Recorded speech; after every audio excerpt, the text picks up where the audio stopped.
Prepare to set fire to the index card of allowable opinion. Your daily dose of liberty education starts here. The Tom Woods Show. My new book, Diary of a Psychosis, is out. It's the most lively, devastating baseball bat to the throat takedown of what the public health establishment did in 2020 and beyond that you can imagine. It's my first book in 9 years, and you're going to love it. Check it out at diaryofcovid.com. And if you've already bought it, make sure also to visit diaryofcovid.com so you can claim your free bonuses, including my free companion volume, Collateral Damage, a collection of stories from real people who suffered under the restrictions. They weren't allowed to tell their stories at the time, but every one of them told me, "We just want to be heard." Check it all out at diaryofcovid.com. Hey everybody, welcome to the Tom Woods Show, episode 2457. I'm here with Jeff Deist, whom you remember as president of the Mises Institute. He's now with Monetary Metals, and we have not spoken to him for quite some time. So I'm very glad to have a chance to do that and catch up with him on what's going on in the world, particularly with emphasis on money and its debasement and what we're living through at the moment. So delighted to welcome you back, Jeff. Yeah, Tom, I think it's been maybe a year. I that's inconceivable to me. So I'll never make that mistake again. All right. Well, let's talk a little bit about what's been happening with money. Everybody knows prices have been rising. And also everybody knows that there's been controversy about this, whether this would be just a temporary thing, whether it instead portends a long period of price inflation. Well, at this point, I think we can say that if you were claiming it was temporary, then your definition of temporary is different from that of most people. So let me start, though, with a little bit of a devil's advocate, because I've had, as you know, Gene Epstein on a number of times. And in recent times, he has come on to contradict some of the sky is falling people on inflation, to say, he doesn't deny there's price inflation. He doesn't deny that in particular sectors, it could be at a point where it is very disruptive to people's lives. But he's not buying into the current generation has it uniquely badly line of argument. He says, I can point to all kinds of data showing that that's not the case. So, but by contrast, I've had Peter St. Onge from the Heritage Foundation on, who really does say something like the opposite. This really, really is a challenge to the rising generation, to the middle class. So where do you come down on this? Well, I would have to say that my sympathies lie with Peter St. Onge on this matter. Obviously, Gene has been talking about this for years, really. This idea that the middle class is being hollowed out by the financialization of the economy, which is something I think in Austrian and hard money circles, we like to think about that. And Gene has said, no. When you actually compare disposable income, when you compare living standards, where the sky is not falling, and the Austrian libertarian types are overstating the case. Well, I think there's a couple problems with that.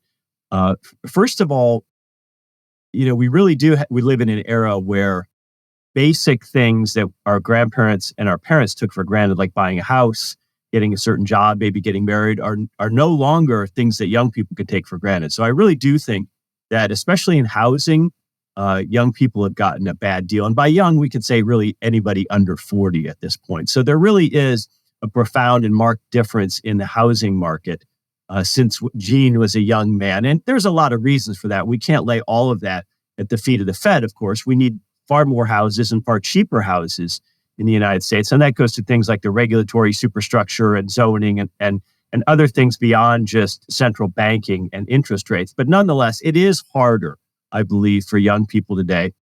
And I also think Gene perhaps discounts some of the hidden measures of inflation, some of the hidden taxes that we're all paying on things that aren't so obvious and that aren't necessarily captured in, let's say, BLS statistics, certainly are not captured in the particular CPI statistic. And, that's things like insurance.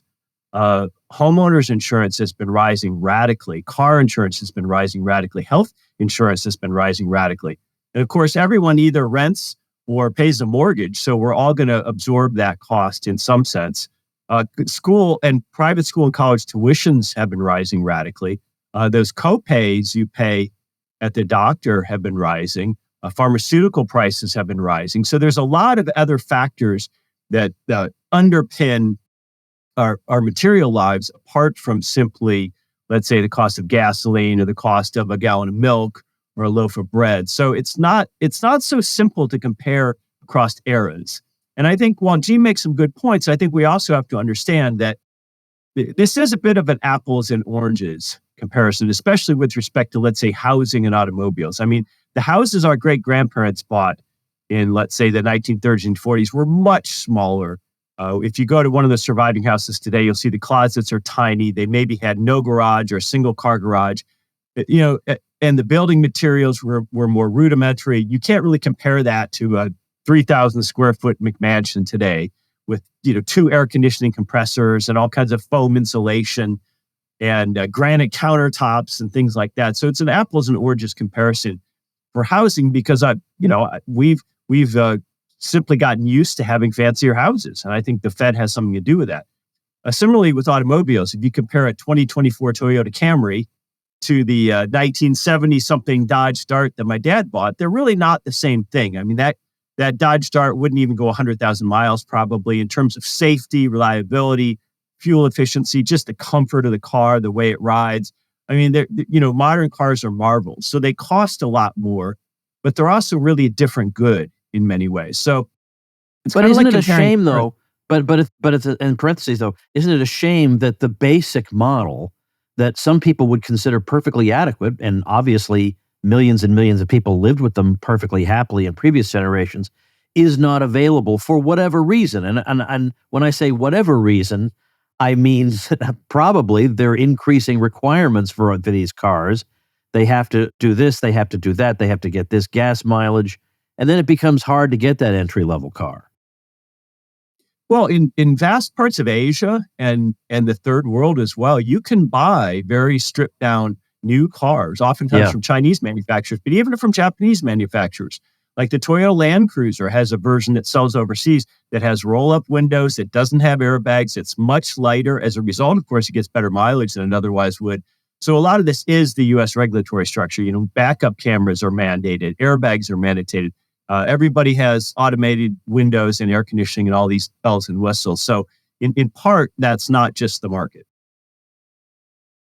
So what you want to do is insert caveats about understanding that when we say a house in 1953 and Well, a yes, house in, I mean, I want to do that, but really what I want to do is disagree with St. Onge and say, oh my gosh, these young people are screwed and they deserve to be pissed off. That's what I really want to do, Tom. yeah, and I hear that, and the thing is, unfortunately, and to some extent, understandably, they're going to completely misdiagnose the problem. They'll think it's, quote, the system, which in effect, it is the system. It's just they're going to identify the wrong system as being the culprit. And this has been an issue. This has been a problem with the Fed since it was created, that the Fed creates all kinds of instability, creates bubbles, it creates prices that are out of whack. It artificially, I mean, for example, the whole war sector of the economy is made possible by the Fed. So it blows up parts of the economy that wouldn't exist at that size, and people think that's capitalism. And yet no one says, but the Fed is doing this. What are the consequences of what the Fed is doing? That's just so off the table. So the Fed causes all this mischief, and the market economy gets the blame. Well, and let's also lay some of the blame at the feet of economists themselves, professional economists, academic economists, because their entire job as social scientists is in part to help us understand the unseen, the seen and the unseen. We're all familiar with that concept. Of course, Per Byland wrote a book with that title, The Seen and the Unseen, because it's very easy for a young person to become disillusioned with, let's say, their job prospects, their student loan debt, their housing availability, all these kind of things, and to look at the landscape and say, well, I'm going to vote for Bernie Sanders or someone like that. I want student loan forgiveness. I want rent control. I want free. I want food stamps. I want free health care. I want to go to grad school for free. I mean, you can understand why people would gravitate towards this mindset, because that's the scene. It's very easy for government to take money or borrow money or print money and create some of these scene effects and say, okay, we're going to build a housing subdivision for poor people. That's going to be brick and mortar. You can see that. So a brick and mortar housing development, let's say built by a city government in a place like Chicago, that's visible to people. They can see that. They can understand that someone can actually live in it. But what they can't see and understand so easily is the opportunity costs of that money or those taxes or that debt to the city and what else could have been done in the marketplace. So it's a real problem for those of us who are more in the Austrian or libertarian side of things to explain to people the second and third order effects of what the Fed does. And what we really have to understand, and I think this goes so unbelievably unremarked, is how unusual the last 4 decades have been in human history. If you look at the period from roughly 1982 to 2022, across not only the United States, but really across the West, central banks not pushed interest rates down and down and down, not in a linear fashion, but generally speaking, over 40 years. So what does that do? What happens when you spend 4 decades making credit cheaper than it otherwise would be, at least in our opinion, in the view of a lot of critics of the Fed? What happens when the most important price in the economy, the price of borrowing money or the price of saving, is, I'm not going to say set by a central bank, I'm going to say it's targeted and influenced by a central bank.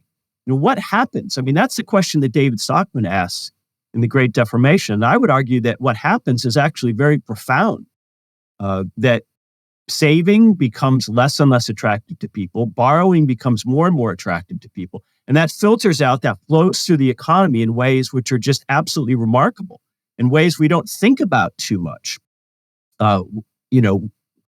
Maybe people buy that BMW instead of that Ford Taurus because interest rates are low and they can get a 0 or 1% car loan. You can't get that today, but you could a while back. Maybe they live in a fancier, larger house than they otherwise would. Maybe they take vacations in Europe instead of driving to the Grand Canyon. Maybe they send their kids to a more expensive college than they otherwise would, because anybody can get a student loan. It's really remarkable if we start to think about the cultural and social ramifications of monetary and fiscal policy beyond just the economics of it. And, there have been some attempts to touch on this. Obviously, Guido Hülsmann wrote a book, The Ethics of Money Production, which is really fascinating. Yeah. I'd love to see that updated to account for, the moral hazards surrounding the 2008 bailouts and for the unbelievable, extraordinary monetary and fiscal policy that accompanied COVID in 2020. I mean, the rent moratoriums, not from the Housing Authority, but from the CDC. I mean, what does that mean when you tell people that they don't have to pay their rent for an extended period, that they don't have to pay interest on their student loans or mortgages for an extended period? How does that moral hazard flow through the economy? What does it mean to landlords?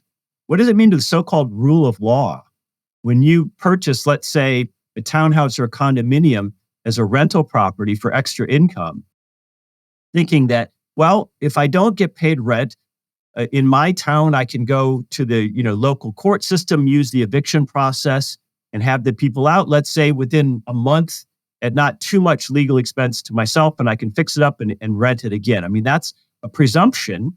We all think of contracts in America as something that are enforced. But what happens when a rent moratorium comes along because of a virus, because of flu virus? I mean, the ramifications of that are going to be huge. And we're already seeing that. We're already seeing a lot of individuals getting out of the owning housing, especially the Airbnb and VRBO market. And we're seeing larger corporate players, the boogeymen like BlackRock, coming in and purchasing up more of that housing stock. So we have to, I think, view this stuff through a cultural and social lens, not just the lens of economics or finance. I also think we'll benefit from that because I think the left does a very good job of coming at things from an emotive angle, from tugging on the heartstrings, from making populist arguments. And I think the libertarian right has shied away from that. And really what's going on both the fiscal and monetary side, it isn't just harmful to the economy, it's evil.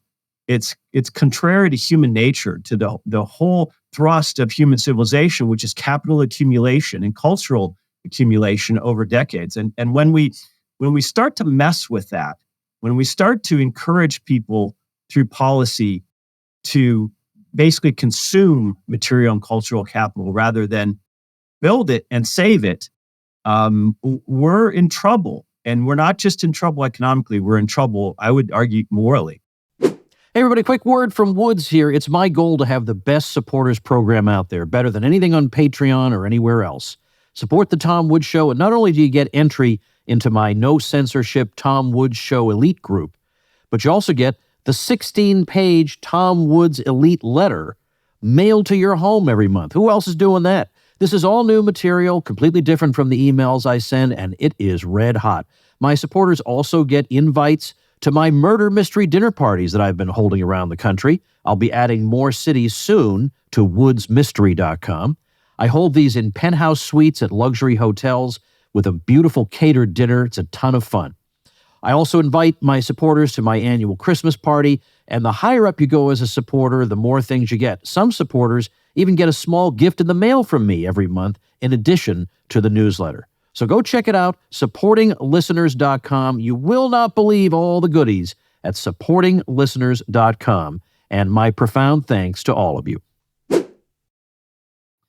right, there's a lot to unpack about that. On the strict economic front, you were talking a bit about people making consumption decisions that they wouldn't make otherwise. And that reminds me a little bit of something Lucas Engelhardt says he's at Kent State, talking not about consumers, but about entrepreneurs. And the Austrian theory of the business cycle can sometimes be interpreted by people as meaning that because of artificially low interest rates, entrepreneurs suddenly become foolish. But he says maybe the better way to think about it is that foolish people become entrepreneurs. You know, that like the analogy that's in my book Meltdown is, let's suppose you're choosing a bunch of players in your gym class to be on your side, on your basketball team. So obviously you pick all the best, and so the analogy would be the most credit-worthy ones. You pick them right away. And then if suddenly the coach says, oh, by the way, you can pick two more. Well, you know those two more are going to be worse than the first ones you picked. You know, and so in the same way, what the Fed does is bring more and more people in who would have been passed over normally, would not have met the requirements. So we have that. But then also in terms of this cultural stuff, I wonder if we can say at least something about the likelihood of settling down and starting a family. We hear a lot of discouraging talk about that being impossible. And then we get a lot of mockery from older people saying, well, if only you wouldn't go to Starbucks, you could start a family. But really, I mean, the expenses that they're looking at are very, very substantial. And yeah, I suppose if they sucked every pleasure out of their lives, they could be 3% farther down the road than they are. But I think some people are looking at the situation and saying, I don't see what the point is. I mean, I think some people, at least spiritually, in an interior sense, have more or less given up. Now, I can't prove that. I don't have any data, but that's my gut feeling. And that is no doubt anecdotal, but I think it's touching on something real. Well, I think we all feel it. I think we sense it, that there's a profound shift in younger people. And there's a reasonable argument that says, look, if I'm never going to be able to afford a house, if housing prices are going to rise faster than I can save up for a down payment, why shouldn't I just spend more of my disposable income and enjoy weekend trips or whatever it might be, maybe lease a fancier car because I don't need to save as much. I'm not going to get married. I'm not going to have those kids who need to go to college. And we hear scary stories about how every child is going to cost you $200,000 by the time they're 18 or whatever it might be. And so this is all understandable. As for the baby boomers and their critiques, let's not forget, many baby boomers came from very large families of 5, 6, 7, 10 children, and yet turned around and had only one or two themselves. So let's not accept too much scolding from the boomers. And also, I don't agree with this sort of right-wing push by the Ben Shapiros and the Matt Walshes to shame people. Oh, you should get married. Don't listen to these naysayers. You didn't have to live through the Great Depression. I mean, every generation has its challenges, and I think this scolding is pretty hilarious. I think as people who understand economics, we should simply understand that incentives matter, and to a large degree, people respond to incentives, and incentives can actually provide us a glimpse into the outcomes. And so, I really like Lucas Englehart's framing it. When you create an incentive through less expensive credit than otherwise would exist, maybe foolish people become entrepreneurs. I think that's exactly right. But it's not just the foolish people who respond to incentives. If we go back to that really crazy period in the early 2000s, let's say after the tech crash of 2000, 2001, and before the big crisis of 07, 08, I mean, the downward pressure on interest rates was absolutely insane. And what that did, as David Stockman details for us, again, in The Great Deformation, is it created a merger and acquisition frenzy in the US that was really unprecedented because venture capitalists, private equity people, now these are smart people. They all went to Wharton and Harvard and Stanford, and they all have MBAs, and they all know how to crunch models in Excel. Really smart people looked at the landscape and they said, well, gee whiz, interest is so cheap that we can buy a company with just 1 or 2 parts equity, our skin in the game, and maybe 4, 5, 6 parts debt. And that was basically the private equity model for several years. And then the interest payments are deductible once we buy this company. So we can, fire all the management and buy the company, use a lot of debt, deduct the interest, and then hopefully sell it in 3 to 5 years. So a lot of people looked really smart in that low interest rate environment. And a lot of deals on paper made sense. A lot of businesses made sense in that low interest rate environment. But it's like Warren Buffett says, when the tide goes out, we see who was swimming naked. And after the crash of 08, a lot of those private equity guys from Harvard didn't look so smart anymore. They had put their money into foolish things as well. So incentives matter. And if the right is getting anything right these days, I noticed you commented that CPAC just seems like a bizarro world at this point. Like they're not even talking about things that are even remotely relevant to people, like inflation or what's going on at their kids' school. They're talking about China. Yeah. But if the right has anything to tell us, at the moment, I think it's this idea that we ought to use economic and fiscal policy to create the right incentives in society. I mean, is it really too hard to get conservatives to at least agree to that? They're obviously Trump and some of the new right are talking about populist measures, protectionist measures, and this sort of thing that aren't going to help.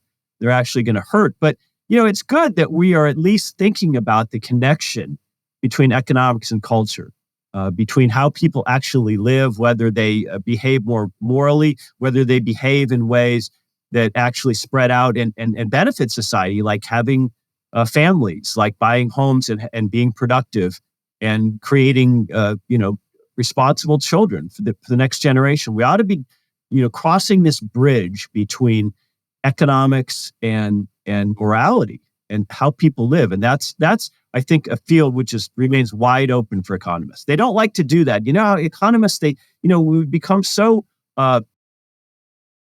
isolated that we don't have as much multidisciplinary writing as we once did, because everyone's scared to go outside their lane and talk about sociology or talk about political science or talk about poverty or anything where people, PhDs who hyper specialize in those things are going to jump down their throat for daring to even talk about this. But if you go back and read Mises and Rothbard and Hayek, they were not afraid to talk about the broader political, social, cultural ramifications of their work. And I would like to see economists start to push back a little bit and assert themselves and get out of this idea that they need to be just concerned with technocratic plumbing or mechanics, and get back to economics as a real social science that's really about human interaction. Well, amen to that. This is true for history as well. My own field, they can't comment on anything beyond history, which means they barely understand history. But on this, let's take 60 seconds. And then I have a couple more things I want to hit on with you. And people who've been listening to the Tom Wood Show for a while, probably somewhat familiar, but I do want you to at least say a word about what you do for a living now. Well, so Monetary Metals is a company started by Keith Weiner, whom I've known for quite some time, and we're basically trying to take that $13 trillion worth of physical gold and silver, other precious metals like platinum, and put it to work. It's basically, even if you're Ben Bernanke and you think gold can never, ever, ever be money, well, it's still a capital asset, and it still has a value. It still has, I would argue, a value well above just its industrial or jewelry uses. And so why not use all that gold to capitalize, to finance production? There's all kinds of businesses around the world, from insurance to mining to jewelers to refiners, who need financing and are finding it very, very, very difficult in this current interest rate environment, which is so opposite of what I was just talking about in the early 2000s. So why not put all that gold to productive use and try to help some of these companies, finance making goods and services that we all need? So it seems like such a simple idea, but it's actually pretty radical in the sense that almost all physical gold just sits in a vault somewhere and does nothing. So I've been, I guess, I don't know, what would you call me? A client, a customer, a member? I don't know what, but I have an account there. So Kahuna, Tom. Thank you. And by the way, they're not even advertising on this episode, but it is monetary-metals.com/woods, by the way, in case you're interested in this. So a couple of other things on what we've been talking about. One thing involves what you need to do with your money in order to prevent the erosion of its purchasing power. And a point that I've made for a while, which I think annoys Gene a little bit, Gene's ears are going to be burning for the whole day today, but is that, in the old days when precious metal coins could be used as money, all you had to do was accumulate them, and they held or increased their value. Now, you could also invest them if you wanted to, but you didn't have to do that. If you had a very conservative outlook, you could just hold on to them, and that was it. Whereas today, you would be an idiot to do that. If you're going to say, well, I'll just pile up these green pieces of paper, and then I'll retire, and it'll all work out fine. No, it won't. Even if it's just 2% inflation a year. You know how much that is in 20 years? So the problem now is that, so now I got to get in the stock market. I had my 14-year-old just asked me about this in the car the other day, why people invest in the stock market. And I was explaining it, and I said, well, one of the reasons is that there's an artificial reason that they invest now, which is they feel like they have no other choice. They got to put their money somewhere. And over time, over the 20th century, if you plot asset classes against each other, it has to be admitted that in general, not other stock markets, the American stock market has done quite well. So that has to be admitted. But at the same time, there are still some people who are very conservative who would even so rather not be involved in it because maybe they believe that the future is going to be different from the past.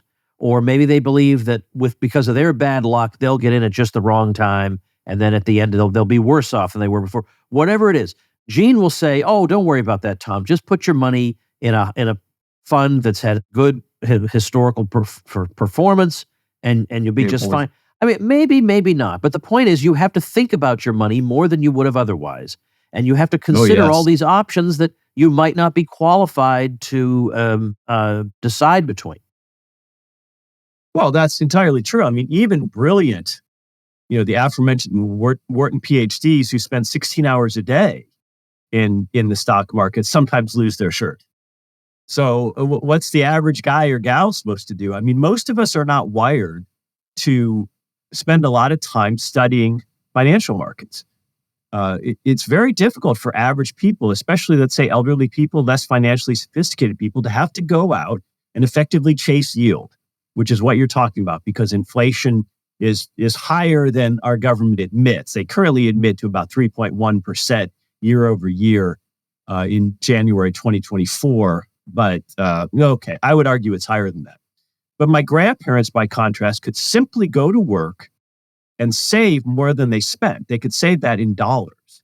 And they could take those dollars and they could put them in really simple, safe vehicles like a savings account, like a certificate of deposit, and earn, I would argue, in their era, in their generation, a rate of interest that was appreciably higher than inflation. So without any financial knowledge or wherewithal on their part, simply by being thrifty and frugal, by working hard, they could save money in simple vehicles and get ahead. They could put money away for a rainy day, for their retirements, perhaps to leave to their children. And I'm afraid that's just not available to people today. They have to go out and do something with their money. They can't just sit on it in a simple savings account. Exactly right. And then finally, another thing is, if you're trying to inculcate in your kids the old-fashioned values of thrift and delayed gratification, good luck doing that in an inflationary environment where all the economic pressures are on you to spend now because tomorrow you get less for the money. At the very least, people can go out and get short-term treasury debt that pays over 5%. But Gene's idea that, gee whiz, why don't you just go find a fund that has a good track record? Okay, even if that's an index fund that's not managed, and even if it does better than inflation, again, it could change. That fund could have a bad year, could have a bad decade. So I certainly agree that U.S. equity markets, on the whole, on average, did very, very, very well in the 20th century. But if you happen to pick the wrong ones or the wrong fund, or if you have the a misfortune to need liquidity or pass away in 1929 or 1987 or 2000 or 2008, 2009, well, all of a sudden the stock market is down 40% and you don't look so brilliant anymore. So the idea that our money is constantly eroding, and the left is open about this. The left doesn't want you to save money. The progressives say, no, you shouldn't be paid interest simply for saving your money. We need to stimulate demand, which is basically the mania of Keynesian economics, in the 20th century, is that you build an economy through demand side stimulus. So we shouldn't pay people interest just for sitting on their money.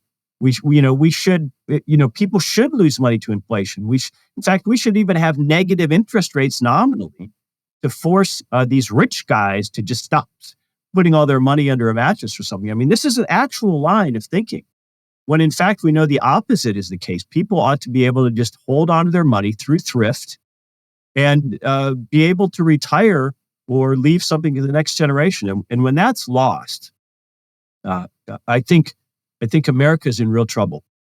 Well, you mentioned thrift there, and here's a problem. Try inculcating the old-fashioned values of thrift and delayed gratification in an inflationary environment. Your kids are not going to be as receptive, because every incentive is telling them spend now, because if you try to spend tomorrow, you're going to get less. So you're undermined. There are a lot of different layers to this inflation problem. It's not just that I have to pay a little bit more for milk. It's the consequences of it are society-wide, they're cultural, they're long-lasting, they're invisible sometimes. And so it's all the more important for us to speak out about it and in an informed way. Not in a way that says, well, Trump could have solved this because he would have drilled for more oil or something. Which, by the way, I'm all for drilling for more oil, and I would prefer that. But this is not an issue of, well, one price went up and that caused all the other prices to go up. That is not how it works. Yes, and the idea that economics is a value-free science, of course, is true, and I agree with that. But that doesn't mean economists need to be monks somewhere. They can be out there. They can be connecting the dots. They can be building that bridge between what our government is doing to us and what's happening in the broader culture. You don't have to hide. You don't have to be value-free in your pronouncements. And I would just suggest that Peter St. Onge and E.J. Antoni, who are both friends, who are both at Heritage now, are doing an excellent job at that. I mean, they're using the modern tools at their disposal to communicate, which, whether we like it or not, are basically social media platforms. And they're getting out there in a pugnacious way that I think resonates with people. And I certainly would like to see a lot of our Austrians who so many brilliant people, so many brilliant economists surrounding, let's say, the Mises Institute circles. I would like to see more of them out there throwing punches, throwing haymakers, because this younger generation, they smell a rat, and they could just as easily go our way as Bernie's way. And I think it's really important that we're out there making a strident case and not a sterile, just pure economics case. Yeah, absolutely agreed. So monetary-metals.com, of course, you can do /woods if you like, is What where you can. happens when you do /woods? Tell me. You know what? I don't remember because I didn't do it for my own. Well, I signed up for the thing before I'll there look was. into that. I signed up for the thing before there was a /woods. I'm Maybe old that takes school. you to a secret part of the website, Tom. That's right. A secret part of the. You probably are showered with precious gems, and who knows? Exactly. Who knows? But anyway, that's the link. We'll have it in the description. Thanks so much, Jeff. I appreciate your insights. Yes, thank you, Tom. Great to see you. And thank you, ladies and gentlemen. Become a smarter libertarian in just 30 minutes a day. Visit TomWoods.com to subscribe to the show for free, and we'll see you next time. Like the sound of The Tom Woods Show? My audio production is provided by Podsworth Media. Check them out at podsworth.com.